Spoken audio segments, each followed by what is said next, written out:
While laughing W/friends, I told him, watch and learn while I kiss my friend, but then, hey Reddit, I can already feel the judgment coming, but here I am.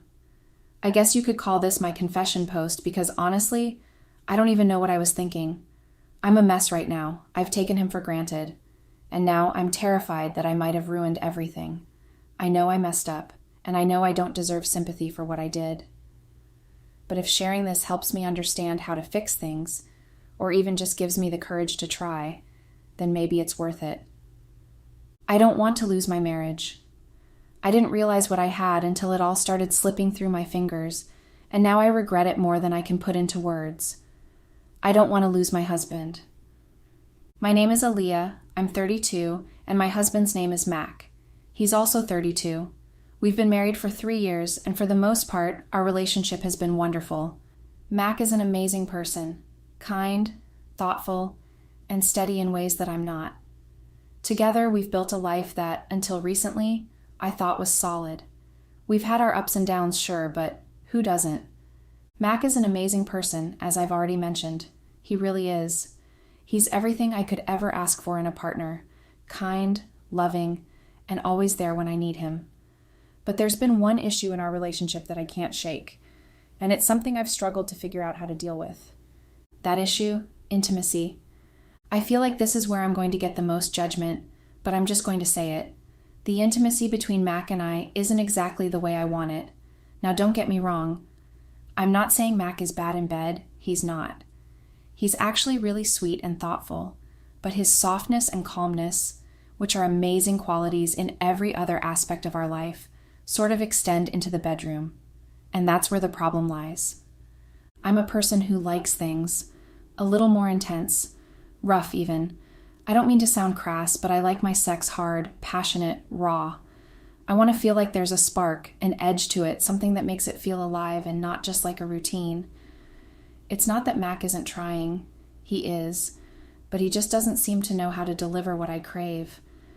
This isn't something I've told him in so many words. I never wanted to hurt him or make him feel inadequate. Mac is a great partner in so many other ways, and the last thing I wanted was to make him feel like he wasn't enough. I didn't want him to think that his love, his care, or his tenderness wasn't appreciated, because it absolutely is. The last thing I want to do is make Mac feel like he's failing at something that's supposed to be intimate and enjoyable. So I've kept quiet about it, tried to push those feelings down because, realistically, I couldn't leave Mac over something like sex. The stability we have together, his loyalty, the way he's been my anchor through all of life's storms, is too valuable to risk over this. But here's the problem. When you keep something like that bottled up for so long, it starts to eat at you. Slowly, over time, I've found myself frustrated, and instead of dealing with it head-on, I've avoided it. At first it was a small thing. Maybe I would just let myself daydream about a different scenario, or I would watch something that fit what I wanted in terms of physicality. I'm talking about those little moments when you think, what if? Or maybe if things were different. It wasn't a huge deal at first, just something I brushed off. But then it started to grow. It wasn't just about me daydreaming or watching something to fill the gap. It became a real issue. The desire for something more didn't just remain in my mind. It started to invade every part of my daily life. The frustration I had been suppressing was turning into something bigger, I guess. At first I thought it was just a phase, a rough patch, or maybe even something hormonal. But as time went by, it became impossible to deny. It started to eat at me from the inside. I couldn't enjoy anything fully anymore. Even when Mac and I were laughing together, even when we were having fun. And worse, I realized I was disconnecting from Mac on a level I didn't fully understand. I would find myself pulling away from him in small ways, avoiding his touch or keeping conversations light and surface level, even when we were alone. What scared me the most, though, was how the resentment started to creep into the way I saw him. I started to despise Mac for things that weren't really his fault. I started blaming him for the frustration I had been holding inside for so long. He didn't know how much I was suffering because I'd never told him the full extent of it. It was all irrational, I know. It wasn't fair to blame him for something I hadn't even given him a chance to understand. But in my head, it was easier to point the finger at him than face the fact that I had never communicated my needs properly. I was angry at him for not being able to read my mind, for not sensing that I was frustrated. But the truth was, he couldn't give me what I needed because I had never asked him for it. He couldn't give me what I was craving because I hadn't let him know it was missing. And yet, in my mind, I had already built up this narrative where he was the one failing me, the one who wasn't enough. I started to resent him even more when I realized that I had never been able to tell him how deep the problem went. Every time I thought about opening up to him about it, I froze. I couldn't do it. I couldn't bring myself to explain how I was starting to feel, how the lack of passion was slowly eroding everything good we had. The thought of him thinking I didn't love him enough, or worse, that he wasn't good enough for me, paralyzed me. So I held it all in. But by keeping it in, I only let the resentment build. I started questioning myself. Why couldn't I just be satisfied? Why was this thing, this lack of physical intimacy, becoming such a problem? Why couldn't I just accept things the way they were and appreciate everything else that was so good in our relationship? I hated that I was even thinking this way. I knew that Mac wasn't a bad partner. He was kind, loving, and steady. He was everything you could want in a husband. So why couldn't I just get over this? Why was this one issue eating away at me? But I couldn't. I couldn't ignore it any longer. This feeling was too big, too consuming, and it wasn't going to go away until I dealt with it. So eventually I hit a breaking point. I couldn't keep pretending like everything was fine. I couldn't keep holding it all in. So I decided to finally sit Mac down and tell him the truth. It was terrifying. I had no idea how he was going to react. How do you tell someone you love that the one thing they're doing, the one thing that should make them feel good about themselves, isn't enough for you? How do you explain that you love them, but you're craving something different, something they can't give? I took a deep breath, and in the most vulnerable way I could, I finally fessed up. I told him about the frustration that had been building, about how it had started to eat away at me, and how I couldn't keep pretending like everything was okay. He didn't get defensive. In fact, he listened. And as I finished, he told me that he was glad I had finally spoken up. He said it made him happy that I trusted him enough to share something so personal. He told me he would try, that he wanted to give me what I needed, and I genuinely believed him. Mac had always been open to communication, always willing to compromise. But even though he said he would try, and he did, honestly, I realized that it wasn't enough. The changes weren't immediate, and frankly, they weren't all that dramatic. Mac tried, and I could see that he was making an effort, but he wasn't changing who he was. And Mac, at his core, was a soft-hearted person. He was gentle and caring, but not in the way I needed him to be. I had hoped that if I told him what I wanted, he would push past his natural instincts and adapt to what I craved. But that wasn't who he was. He didn't want to hurt me, didn't want to push me beyond what was comfortable, and that made him even more perfect in his way. But it made me feel more frustrated. As much as he tried, it was almost like he couldn't quite shift gears and give me that raw passion I'd been craving. And I hated myself for it. I hated that I couldn't just accept him the way he was. I was being unreasonable, I know, but I couldn't stop feeling that it wasn't enough. And I didn't know how to make him understand that without completely destroying him in the process. What if it was just me? What if I was the problem? What if Mac was already doing everything he could, and I was the one who couldn't be satisfied? The guilt, the shame, the frustration, all came rushing back, and I didn't know how to fix it. After a while, the pretense I'd been putting on for months, the smiling, the pretending everything was fine when it absolutely wasn't, turned into something darker. It wasn't just frustration anymore, it was full-blown resentment. I started to despise Mac, and I don't mean like a little annoyance here and there. No, this was something deep, something venomous. I hated him for things that weren't even his fault, but in my twisted head, it felt like I had to. It sounds awful, and it is awful, but that's where I was.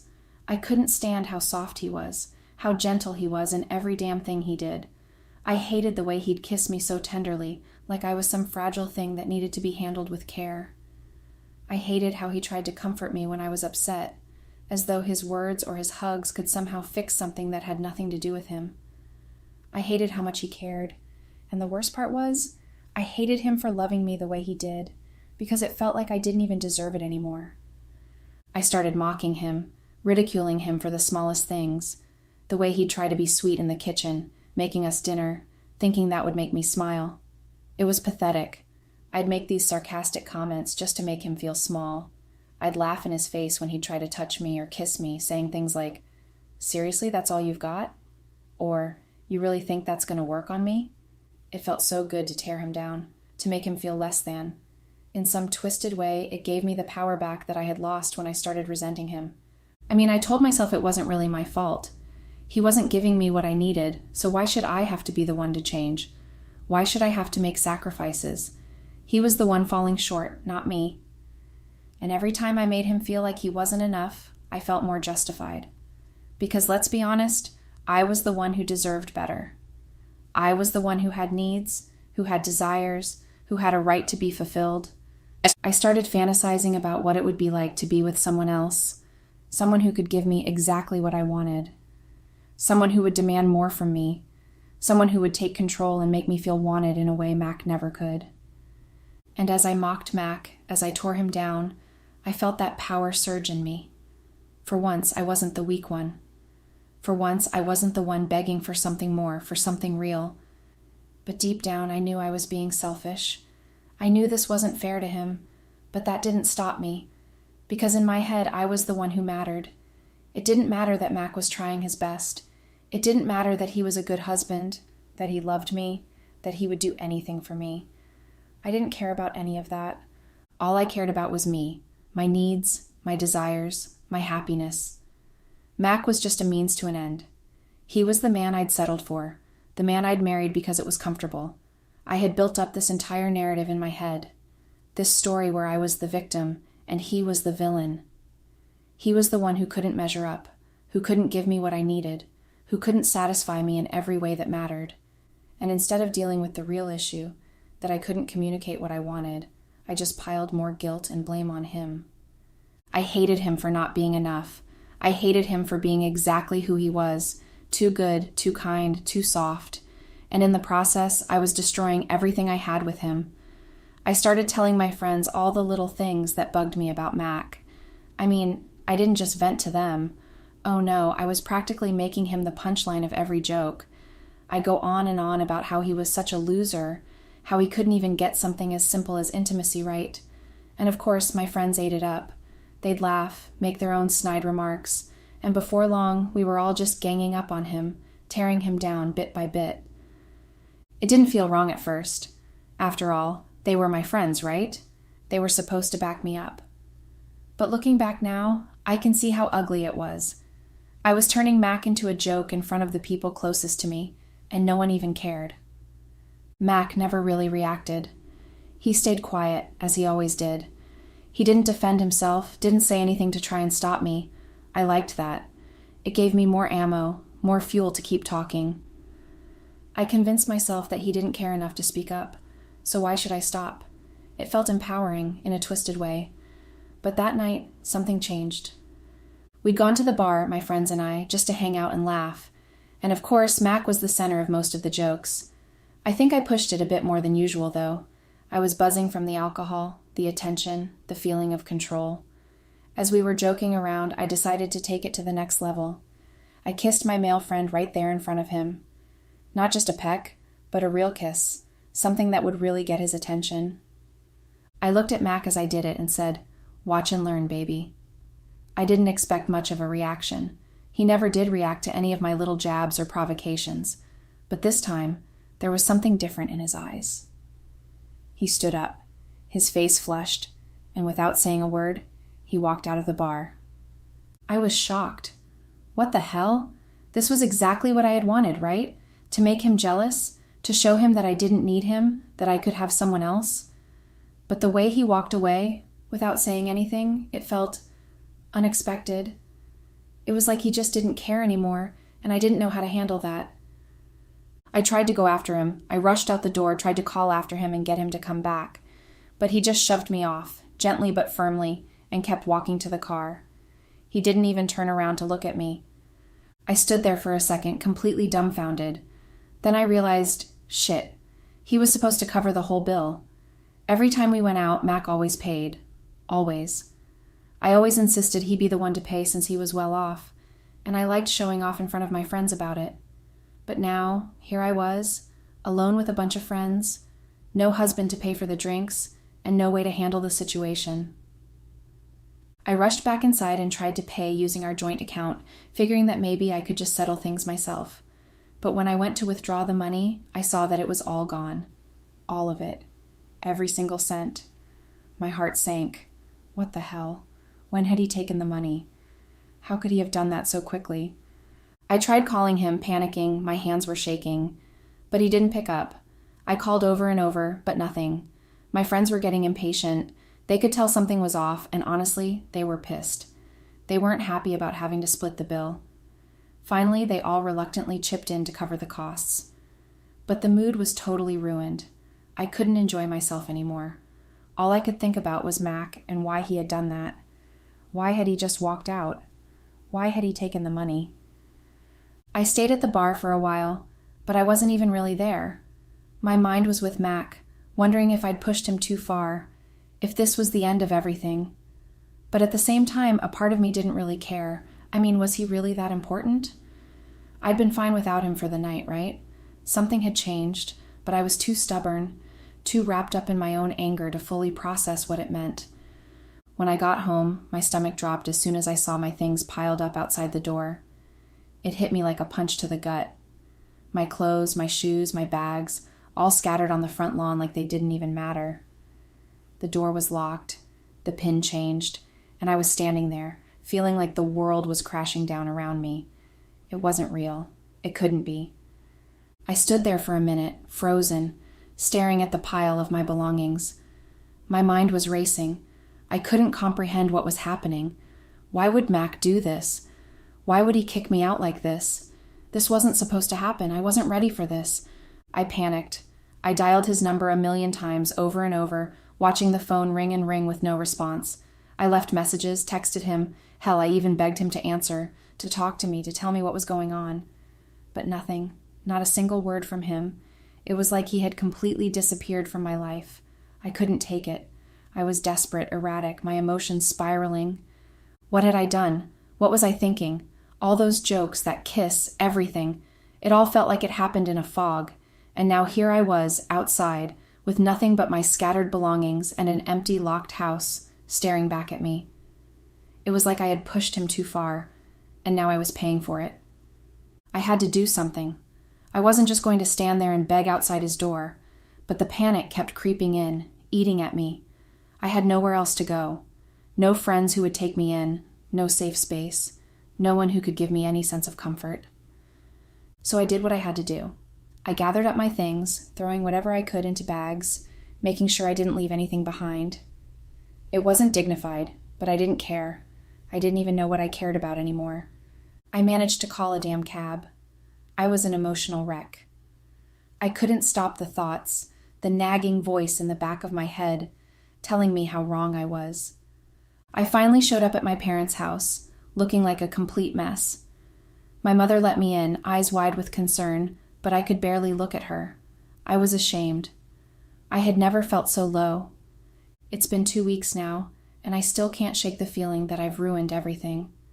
I keep thinking about the things I said, the things I did, and how I pushed Mac to his limit. What was I expecting? That he would just let me humiliate him, let me walk all over him, and still welcome me back with open arms?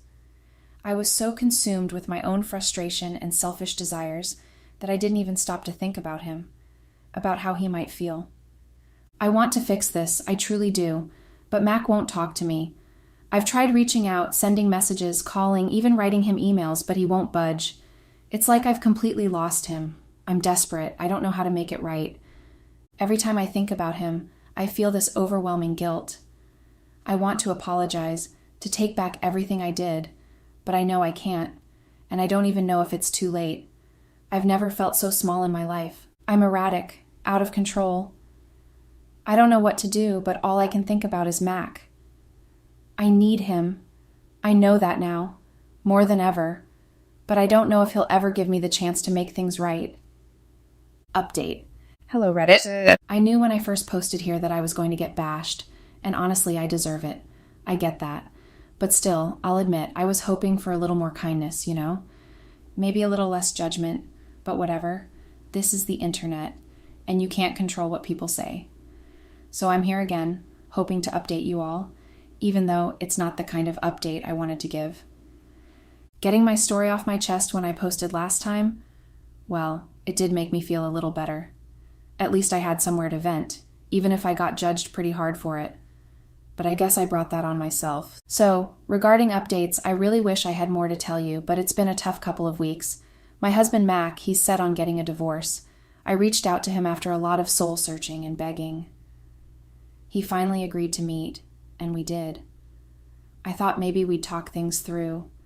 Maybe he'd soften up. Maybe we'd get to the point where we could at least try to work things out.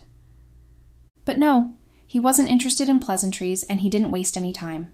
He got straight to the point. He wants a divorce. I was blindsided. I mean, I guess I should have seen it coming, but I didn't. I thought there was still a chance that maybe I could make it right. So I cried. I sat there in front of him sobbing because I was crushed. I didn't want to lose him. I still don't. I thought we could fix this. I thought we could find a way back to what we had, but he doesn't see it that way. He told me I'd degraded him, that I had disrespected him in ways that I couldn't even begin to understand. He said that he couldn't take any more of it, that the way I treated him wasn't something he could keep living with. And honestly, it's like a knife in my chest just writing this. The rest of that conversation is a blur. We argued a little, but it was clear he had already made up his mind. He's done. It wasn't even about the specifics anymore. He's emotionally checked out, and he doesn't want to come back. I get it now. I was the one who messed up. I was the one who pushed him away, who made him feel worthless. And now, he's gone, and I can't undo any of it. I regret it all. I miss him so much already, and it's eating me alive. I'm in this deep, dark hole, and I don't know how to climb out. Everyone around me seems to think he's right. My parents, his parents, even our mutual friends, they all say that I'm the one who messed up. I know I did, but hearing it from everyone makes it worse. It feels like I'm losing everyone. Everyone is on his side, and I'm left with nothing but the mess I made. I did cut off those so-called friends of mine. I should have done that a long time ago. They weren't real friends. They were toxic, and I let them manipulate me into believing that everything was fine when it wasn't. They were just using me, using my husband's money, and I see that now. It's good riddance to them. At least I've done something right in all this mess. But still, I can't shake the guilt. I just wish I could make Mac understand how deeply sorry I am, how much I regret what I did. I wish I could show him that I've learned my lesson and that I'm not the same person I was before. But I don't know how. I don't even know where to start. I need him. I know that now, more than ever. But I don't know what to do. I don't know how to fix this. I feel like I'm running out of time, and I don't have any way to make it right. I'm just lost. Thanks for reading, even if I'm just venting again. Update. Hello, Reddit. It's been a while since I posted an update, and honestly, that's because my life has been absolute chaos. I don't even know where to begin. It's been overwhelming, and I'm just now mustering the strength to come on here and vent. I don't know where else to go, so here I am. It's probably not going to make anything better, but I really need to let it all out. So first things first, I got served. Mac is serious about the divorce. He's moving forward with it, and I'm losing my mind. He's done. I've begged. I've pleaded. But he's just done. There's no coming back from this. No, we can fix this. No, maybe we can try one more time. He's checked out, and it feels like my entire world is crumbling around me. I feel erratic, completely out of control. I feel like I'm spiraling into this pit I can't get out of. The guilt is suffocating, and I can't stop blaming myself for everything. I've been stupid. I've been selfish. I threw away everything I had with him, all for some ridiculous thing that I let consume me. I didn't appreciate him when I had him, and now he's gone. And worst of all, it's all starting to hit my family too. Before, they were all on his side. Now they're looking at me like I've ruined everything. Mac was the one who was paying the bills, who was keeping us afloat, Hell, he even owned my parents' house. It was his money that was making sure they could live rent-free. But now, because of everything that's happened, he served them an eviction notice. They've got nothing, and I feel like I'm the one who's torn their lives apart. My parents don't have any savings. They're scrambling, trying to figure out what they're going to do, but it's a mess. They have no money to go anywhere, and we don't even know where we're going to end up. Everything feels like it's falling apart. My siblings are furious at me. They're upset, and they're not holding back. I get it. They're right. It is my fault. I'm the one who destroyed this. I'm the one who ruined everything. Mac was also the one bankrolling my sister's college education. She's only in her first year, and now she's going to have to drop out because there's no way we can pay for it now. She was depending on him for tuition, and now she has no idea what she's going to do. It feels like everything I touch is just falling apart. I can't stop thinking about how much I've destroyed. And it's not just my family who's affected. I was supposed to go back to school next year. Mac was going to help me pay for it. I was a stay-at-home wife, and that was fine because I knew he'd support me. But now, that dream is gone. I'm not going to college anymore. I'm stuck, and I don't know what to do. That was my chance to do something for myself, and now it feels like I've just ruined that too. So, yeah, everyone's blaming me. They should be. It's my fault. I made my bed, and now I'm lying in it. But that doesn't make it easier. It doesn't stop the guilt from eating me alive. Every time I look at my family, I just see the mess I've made, the life I've destroyed. I'm responsible for all of it. I feel like I'm losing myself in this guilt. I'm starting to really hate myself. I hate what I've become. I hate that I let my stupid desires and insecurities ruin everything. My life is a disgusting mess right now. I don't know where to go from here. I don't know how to fix it. And the worst part, I don't even know if I deserve to. Thanks for listening, even if this is just a ramble of a broken person trying to make sense of everything. Update. Hello, Reddit. It's been a while. The last time I came on here to talk about Mark, everything was still falling apart. I was trying to make sense of it all, but it honestly felt like my world was being squashed by a giant weight. And the chaos, it just didn't stop. It's been one hell of a roller coaster, and I'm still stuck on it. It's been a while, and I know this update is long overdue, but here I am. I guess I owe you all some sort of closure or whatever. First of all, as you already know, the divorce has been finalized. It's done. Over. I don't want to go into the details, but yeah. It's real now. And even though it's over, it still stings. It still hurts like hell. Every time I look at myself in the mirror, I see a failure. I hate myself for what I did, for what I let happen. I don't even know how I got here. I didn't recognize myself then, and I sure as hell don't recognize myself now. Second, yeah, we did get evicted. That's another thing I never wanted to happen, but here we are. It was ugly, really ugly. I couldn't even look at my family when it happened because, honestly, they were all looking at me like I was the reason for it. I didn't want to make it worse for them, so I didn't fight. I couldn't. Mark had been so good to us, and even if we had tried, it wouldn't have mattered. The money we didn't have would be gone on lawyer fees, and they still wouldn't have won. So we moved out. It wasn't just a simple move, though. That's the thing people don't realize. It's not as easy as packing up and leaving. We were homeless, like truly homeless.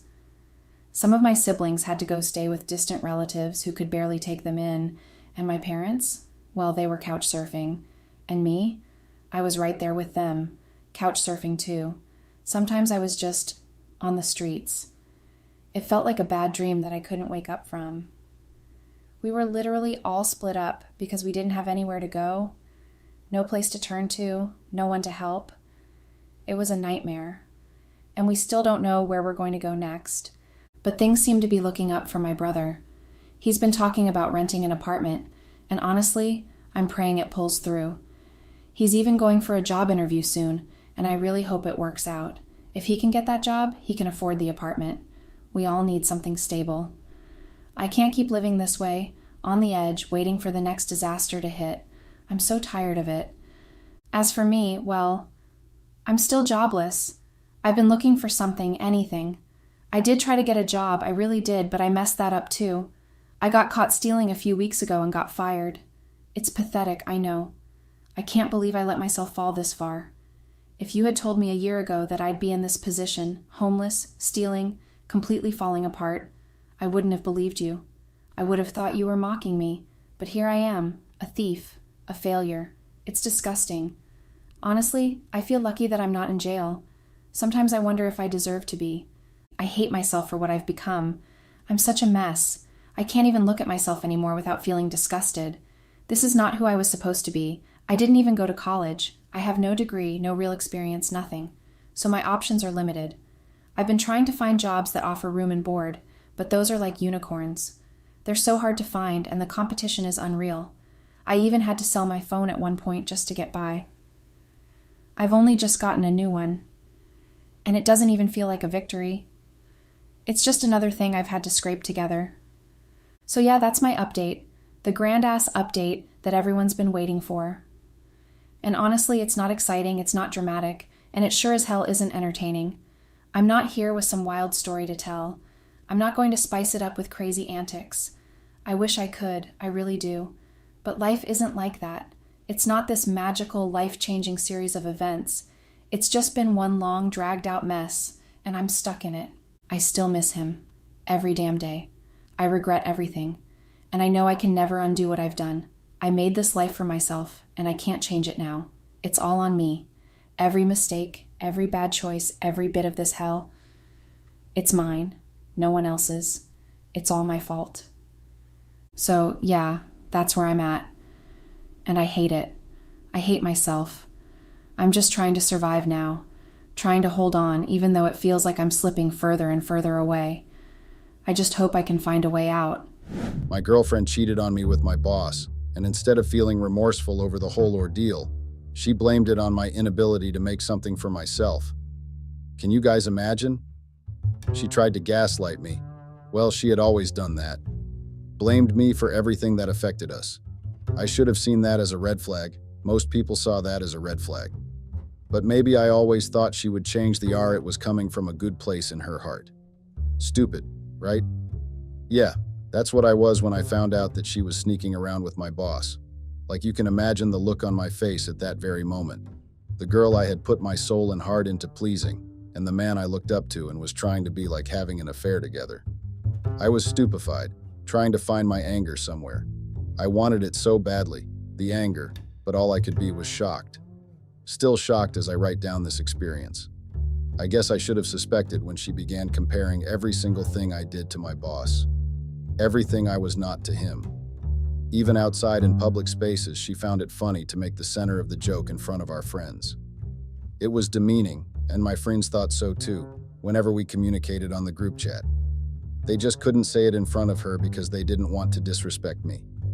They were majorly my friends and were stunned at how the girlfriend I came to love wasn't even the least bit supportive towards my work. My life was pathetic, and my girlfriend made sure I never forgot it. There was a particular instance when we had been invited to one of my friend's birthday parties. Somehow the talk of work had come up, and you all needed to see how the sneer on my girlfriend's face became evident. Everyone was just celebrating milestones they had achieved, just normal chit-chat between friends, and it turned into a competition for me with my girlfriend there. As everyone was commenting on their achievements, I grew smaller and smaller as the sneer on her face grew bigger. And as you've guessed, she let me have it as soon as we were out of the party.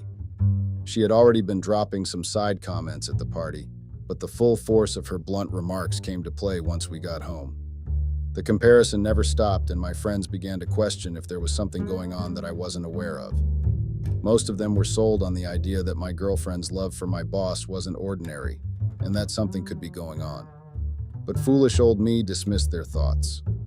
I mean, she was my girlfriend and someone I had plans of marrying. There was no way she could do me dirty like that after how far we've come. Well, I thought wrong. Before I move in deeper to this mess of an experience, my name is Adam, and I'm 25 years old, and my girlfriend's name is Ella, and she's 24, just a year younger than me. We met at a college party organized by the frat brothers and found out we were both juniors. That is, we were in our third year of college and were under the same school. We hit it off, and I quickly fell for her sense of humor. After 2 months of getting to know her, I asked her to go out with me. That's when we began dating, and everything had been beautiful throughout college. She was with me always. We were the sweet couple everyone knew and wanted to be like in college. We attended events together, including seminars our school held, and I asked her to move in with me after a year of dating. I was in love with her then. I now realized that I had made a mistake. Love was for fools, because why else would someone who I loved and who claimed to love me too do me this dirty? Come to think of it, she hadn't even told me she had loved me in a while. We've been dating for over 4 years now, and like I had said earlier, I had planned to propose to her before she started to show her true colors. But cheating with my boss? I had never seen that coming. If the future me had come to tell me this before I caught her in the act, I wouldn't have believed. I would have laughed and told future me to go eat grass or something untoward. That's how much I loved my girlfriend. I always believed and trusted her with blind faith. She could do no wrong in my eyes. I even cut off some people in my life, people I've been tight with even before my college days, people I called my family. I dropped them all for her because I thought she was my person. My fellow Redditors, you couldn't spell foolish without somehow spelling my name. I was indeed foolish. As I pointed out earlier, I started becoming suspicious of my girlfriend having an affair with my boss immediately my friends pointed it out. I mean, everything became increasingly suspicious. My boss had been asking of her before on a daily basis, but as I started becoming suspicious, it was now as if he was asking to rub it in my face that, "Oh mate, I'm sharing your girlfriend with you." Like there was a funny game they were playing in my face. Of course, I know you all are thinking how weird it is for your boss to be asking of your girlfriend in the first place. But I hadn't thought anything was weird about it. I really was a wimp. Well, they had met at our office annual party. I should have suspected from that night because once we had gotten back home from the party, she just wouldn't shut up about him. I had introduced them at the office party, and it's now the dirty eyes my boss had been giving my girlfriend were playing in my mind. I hadn't known it then. I became suspicious of everything now. Whenever she compared me, the nagging thought slammed into my head. How did I find out she was cheating on me? Well, that was easy. All it took was just me messing up at work. One mess up that set me back a promotion, or maybe it had been a plan between them, but I would never know. However, the mess up at work started the chain of events that led to my girlfriend cheating on me with my boss. By the time the signs started showing clearly to me, I was already suspecting that there was something weird going on, but this mess up helped me confirm it. I had come home from work and told her how the promotions team decided I wasn't going to go one step higher because there was a mix-up in my accounts. I had been expecting the promotion since I hit 2 years with my company. I was planning a big party to celebrate the promotion. I had told my girlfriend how much the promotion meant to me, and she seemed happy for me that I was getting it. Or that's probably what I thought, because she didn't seem happy for me when I came home from work without the promotion. That was the day I heard the nastiest things coming out from my girlfriend's mouth. I had never felt so small like how I felt that day. Then the comparisons began almost immediately. Talmaboot, if I was as smart as my boss, I would probably be leading my own company and not working for someone else. That I couldn't even get my accounts straight, so I might never run a company one day. Don't get me wrong, I loved my job. I might say I loved my boss, even platonically. I believed I mentioned somewhere earlier that I wanted to be like him and run my own company. But at the very moment, I hated everything about my job and my life. That's when I decided that was enough was enough. I decided I wasn't going to be thrown to the criticism wolf, my girlfriend. I had always supported her, everything she had aimed for. I always tried as much as possible to be there for her. Half of my salary went to her tuition because she was studying for her master's. I provided, I loved, and I supported. But what did I get in return? Her disrespect. The audacity of that woman. Well, I was done being a coddled wimp. I had gone to bed boiling that night because my hard work and sweat was all dashed till the next promotional offer showed up. I didn't know when that opportunity was going to come up again, and that made me madder. If you thought I was angry about my girlfriend not supporting me, then you're half wrong. I loved someone fully, but once I detached, I was gone. And that's exactly what happened that night. I had confirmed that something was worth suspecting between her and my boss, and now I just needed to lay a trap. A trap was laid. Our annual office party was in a week, and I decided to clear out all the doubts in my head that I wasn't being paranoid. Mind you, she had proceeded to start acting strange after that night. Coming home late, texting until the late night hours, I had felt she knew our relationship was on shaky grounds. I just felt stupid that I hadn't realized it since, so my plan was to humiliate the two of them. But I needed to catch them together and clear out all doubts that she wasn't cheating. I decided to clear up my doubts while waiting for an opportunity to catch her with my boss.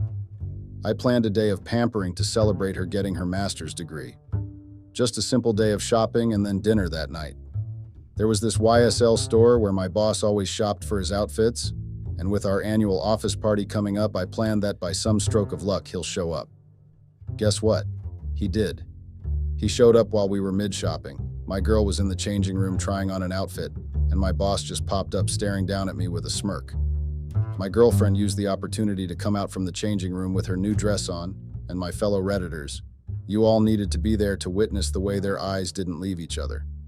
It was like I was a side piece, something the dust had brought in. I walked up to the cashier to pay once I had enough, and you guys won't believe what happened next. My boss handed in his card to the cashier and said it was on the house. He had insulted me in front of my girl, who by the way was grinning and smirking like a Cheshire cat. There was no bigger humiliation than that, and I couldn't refuse him because I wasn't quite ready to let go of my job yet. Not until I had paid back what they handed to me, and I trusted that in good time I would. We left the clothing store after declining to have lunch with my boss. Well, I declined. My girlfriend was still tongue-tied. And frankly, I had no idea what she saw in him. It definitely couldn't be his physical appearance because I was topping the charts where he was concerned. Then it definitely was the money and power of being a boss. That's the appeal my girlfriend wanted, and I couldn't even get a promotion. She was a gold digger, true and true. I just wished I had noticed it earlier. I probably would have still respected my boss and loved my job. She had poisoned my mind. In fact, she had probably poisoned his too. Well, I didn't care. Like calls to like, doesn't it? After the whole shopping fiasco, of which I was still seething, I took her to dinner in one of the fanciest restaurants in Florida. Note, I was seething because I hadn't yet found a way to out them or make them pay for the humiliation, not because of the girl that sat opposite me and had a dinner conversation with her phone through the entire night. At this point, I was ready to call it quits, to just throw everything away and accuse her of rubbing bodies with my boss behind my back, but I held myself back. One, because I didn't have enough evidence to back my claim, and two, she would laugh. She would laugh at my foolishness because I didn't have enough evidence. So I had to endure the massively boring dinner and wonder how we had gotten here. Had she always been this disdainful? When had we get here? I didn't have the answer to all the questions my head turned up, my fellow Redditors. Remember that opportunity I had talked about? Well, it came when she decided to leave her phone to go use the restroom. Her phone pinged with a text as I sighted her opening the door to the restroom, and sure enough, she had received a text from my boss. His name was Angelo, and she had his name saved with various heart emojis. I really didn't know what more was an obvious sign than this. I decided to do the ego check thing most men do and sent her a text from my phone and my name popped up. My government name, lol. I dropped back her phone and smiled to myself. Well, my doubt had been cleared ultimately. They were sneaking around for sure. Now I just had to catch them, and my office's annual party was my best shot. My office's annual party came quickly, and I was so ready. Towards the end of the party, my girlfriend disappeared as I had banked on her doing. The side eyes my boss and her had been throwing at each other all night was enough indication. So when they disappeared together, I knew something was going to go down. So once they disappeared, I got into action. I tapped on my glass lightly to get everyone's attention in the hall and indicated it was time for the vote of thanks speech. Of course, my boss wasn't with us at the moment, and that meant people began looking for him. That day, I felt happy. I joined them in the search. In fact, I had led the search. My first guess was my boss's office. And oh my, were they so predictable. I had thought they were smart given that I had looked up to my boss once upon a time, but it seemed love and lust made people do stupid things. My opinion, by the way. And what do you know, they forgot to lock the door too. Couldn't believe I once found the girl that was in front of me to be my person. Couldn't also believe I once looked up to the man staring at me with incredulous shock. There was a heavy gasp as other people walked into the office after me. I raised up my phone and started recording them as they hurriedly tried to dress, prompting them to smile for the camera lol. It was all weird after that. Weird for them because of the glaring eyes they were getting and the murmurs. I dumped my girlfriend then and there and went home after the party. Of course, as I had stated earlier, she didn't let it rest and tried to gaslight me. My ex, as I would now call her, followed me back to my house, shouting in my ear as I tried to get in through the door. She didn't for once believe her cheating was her fault. There was nothing that wasn't thrown in my face on the night I dumped her. She started from how it was my fault. I brought her to my office party and introduced her to my boss.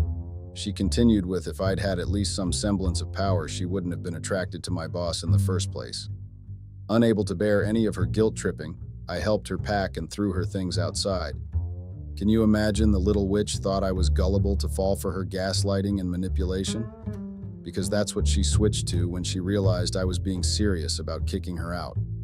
Her smart mouth wasn't so smart anymore as she begged me that she didn't have any family in the city to go stay with. I didn't give a fudge about that. I was just happy that I had finally come to my senses, but I wasn't done with my humiliation plan. I hadn't even started.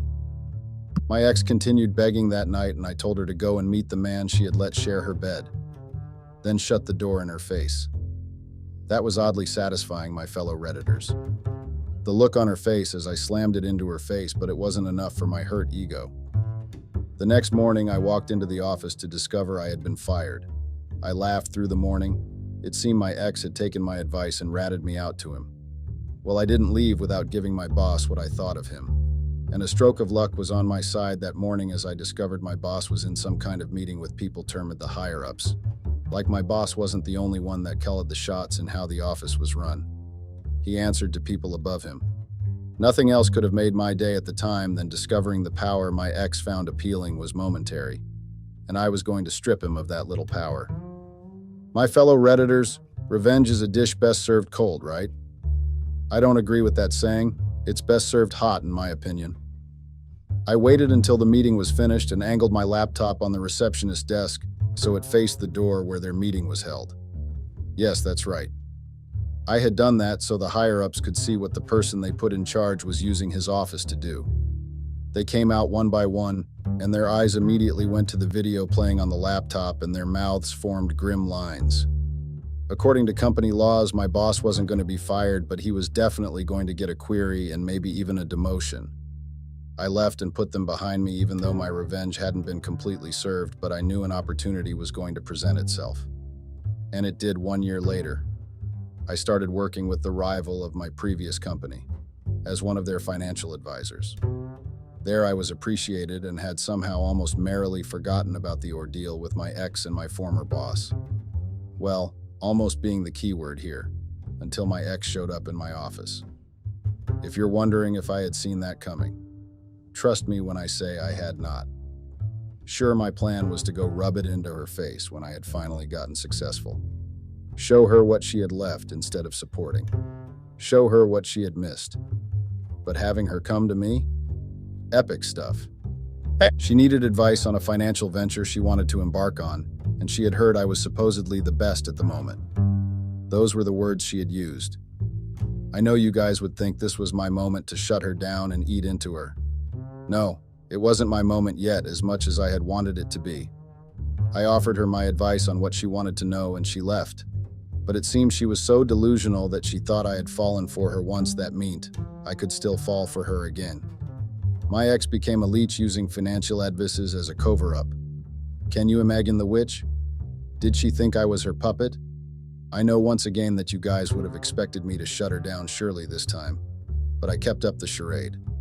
I decided to drop the bomb one day on her and ask her how about the man she had exchanged saliva with while she was still dating me, and that shut her down. She stopped coming to my office. It only shut her down for a week though, as she started up again next week, her questions becoming more and more suspicious. However, anytime I asked about my former boss, she disappeared again. She always did this when we were together. Anytime it was time to take responsibility for something, she found a way to evade it. Every time, and it was coming to play even after a year of us not being together. I remembered a time back in college when this bad habit of hers came into play. She had a project she was supposed to do work on with her group members and submit before the end of the semester. Her group members had come to me complaining back then that she was the reason why the project was being set back. I didn't see my girlfriend for 2 whole days. She knew she had been wrong, but she would rather disappear than admit it. As you can guess, she popped back up when the project had already been fixed up by her colleagues and took all the glory. Of course, I should have seen how bad her character was from the start of our relationship, but I had been love-struck like I had mentioned numerous times before. I'm sure almost half of you reading this have done and overlooked so much for that sake of love. That didn't make me a wimp, or even if it did, I had risen above that and now my eyes had been cleared to how I was being used. Another instance of one of her habits in addition to the other ones I've narrated was also during college. My girl back then had a habit of backstabbing people, including her friends. That was why she didn't have anyone to go to when I had kicked her out. However, back then I had thought it was just her being overly sensitive to people. I thought maybe people didn't understand her, so that's why she was quick to lose friends, but as I narrate this, I quickly realized she had been a backstabber. She had told me once that her only friend had betrayed her, but I had run into her only friend at a coffee shop back then. In fact, she had approached me and had a lot of things to say about my ex. How my ex made her take the blame for something my ex had obviously caused. The details are all a blur in my head, but I was only realizing it after she had done that same to me. Everything I had overlooked was suddenly replaying in my head and my resolve strengthened. I had protected her, provided for her, and even supported her, but she had deemed me her play tool. And even a year later, she still thought she could play games with me, going off and on and thinking I was her dog who was loyal. Well, she had something coming for her. As was true to her habit, she showed up again after her disappearing act and started acting all lovey with me in front of my colleagues. One day she brought cake from the bakery nearby and shared it with my colleagues who threw catcalls to us, and I was disgusted. The following days she continued her charade, possibly trying to woo me and my colleagues by being sweet, an emotion she wasn't capable of. Her charade continued for quite some time while I planned my line of attack. My luck came through for me when my friend gave me a call and said he had spotted my ex and my former boss together in a restaurant. According to him, my boss hadn't looked so put together as he usually was, and my ex seemed to be shouting at him over money issues. Well, that solved the financial advice issue. That's why she had been coming to me. She wanted money. Remember my plan to completely humiliate her, Redditors? The opportunity had planted itself. The next time she came to my office, I threw money on the table and told her to disappear from my life. And of course, you can guess she took it. But once a leech, always a leech. She showed up the next day asking for more money, and I had never felt more disgusted than I did at the moment. I hated her. I hated the fact that I had once been in love with this person. After a week of throwing money at my ex's face, she came to me with a proposition. When I thought there was no more low she could go, Redditors, my ex went lower. She came to me to advise her on how to embezzle money. My ex and my former boss were planning to embezzle money from the company I had worked before. Apparently, my boss had fallen so low that he had to resort to stealing. After the whole fiasco, he had been demoted to my position, and I couldn't believe. My dish had been served a lull, and it had been served hot because even till now they were still digging their own graves. They were wrecked and still trying to wreck themselves even more. I told her I couldn't help her, but she could keep me updated.